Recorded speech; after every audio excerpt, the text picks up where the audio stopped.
तो स्वागत है एक बार फिर से आप सभी का आपके अपने YouTube चैनल टेक हाउस पे। तो जैसा कि दोस्तों Oppo ने यहाँ पर कर दिया F सीरीज के न्यू फोन को लॉन्च और वहीं हम इसका कंपैरिजन करने वाले हैं Samsung के बिल्कुल लेटेस्ट फोन A32 से।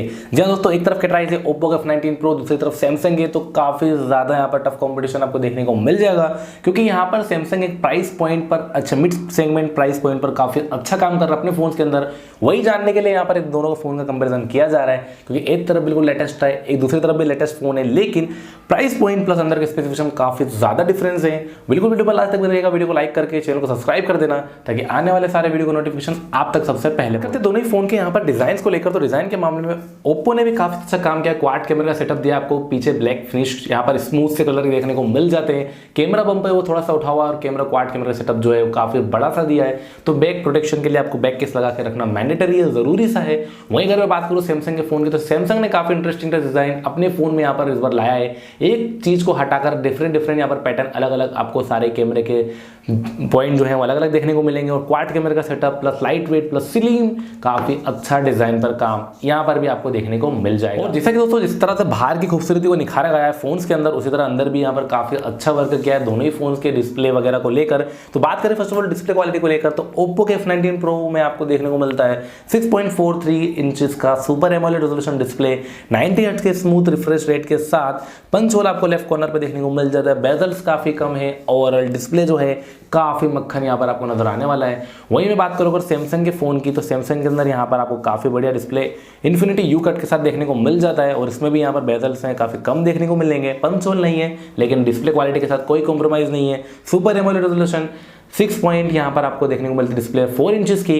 ओवरऑल यहाँ पर भी डिस्प्ले आपको काफी अच्छा 90 हर्ट्ज के स्मूथ रिफ्रेश रेट के साथ देखने को मिल जाएगा। एक चीज की कमी पंचोल के, लेकिन व्हाटएवर यहाँ पर चीज मैन करती है आपकी परफॉर्मेंस के अंदर के क्या आपको देखने को मिल रही है। बात करें तो डिस्प्ले के अंदर इतना डिफरेंस देखने को नहीं मिला दोनों ही फोन में, लेकिन कैमरा क्वालिटी के अंदर आपको काफी ज्यादा डिफरेंस देखने को मिल जाएगा, क्योंकि एक तरफ क्वाड कैमरा का सेटअप है, 48 का प्राइमरी लेंस ओप्पो के F19 Pro में देखने को मिलता है, 48 + 8 + 2 + 2 यहाँ पर क्वाड कैमरा का सेटअप दिया है, जिसमें 8 मेगापिक्सल अल्ट्रा वाइड एंगल है, 2 मेगापिक्सल का डेप्थ सेंसर और मैक्रो शॉट्स हैं।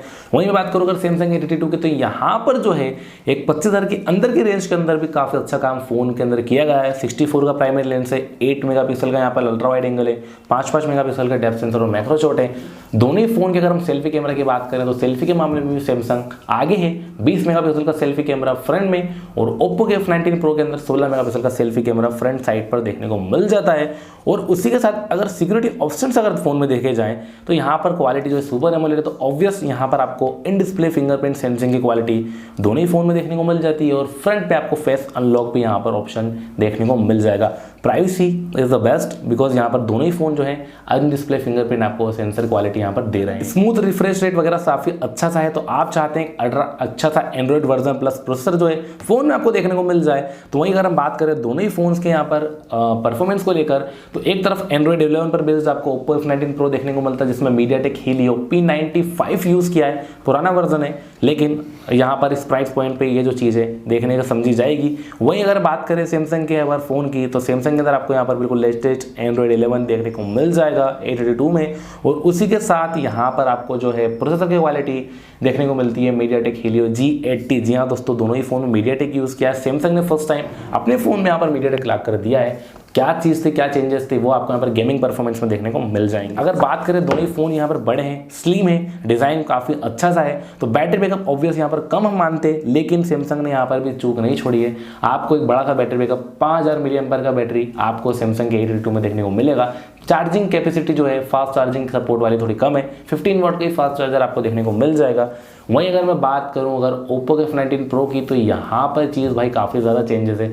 4310 mAh का बैटरी आपको यहाँ पर देखने को मिलेगा, एक 30 वाट के फास्ट चार्जर के साथ, जो कि फ़ोन की चार्जिंग कैपेसिटी काफ़ी ज़्यादा स्मूथ और काफ़ी ज़्यादा फास्ट करने वाला है। तो ये चीज़ कुछ बेसिकली यहाँ पर पॉइंट्स थे, और उसके अंदर के रिव्यूज़ जो हैं डिटेल जैसे वीडियोज़ वगैरह के, कैमरा वगैरह के, वो आपको बहुत जल्दी यहाँ पर अवेलेबल होने वाले हैं। तो उसके लिए स्टे ट्यून्ड रहिए, और दोनों ही फ़ोन के जो प्राइस पॉइंट है वो आपके सामने क्लियर कर देते हैं। एक तरफ आपको यहाँ पर 8 GB 28 GB जो देखने को मिलता है 21,500 की कीमत में।